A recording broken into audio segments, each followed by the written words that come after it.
Pasukan khusus Rusia Anwar berhasil melacak dan menghancurkan kelompok operator UAV atau drone milik Angkatan Bersenjata Ukraina dalam sebuah operasi militer yang mendukung serangan di wilayah perbatasan.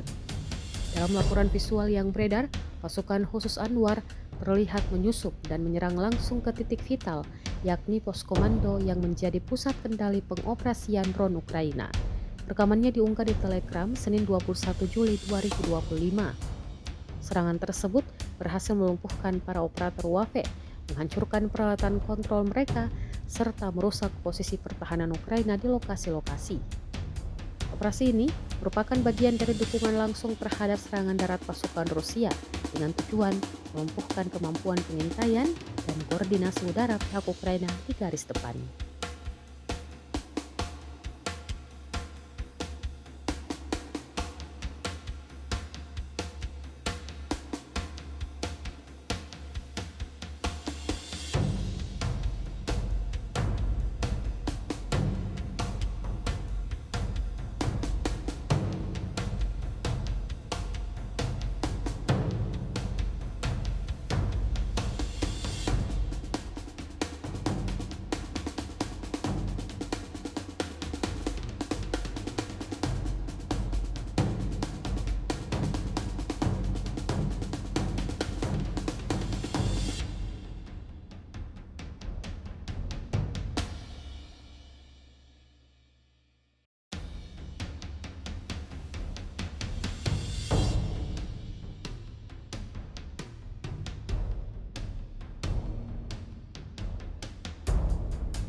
Download Tribun X sekarang. Menghadirkan lokal menjadi Indonesia.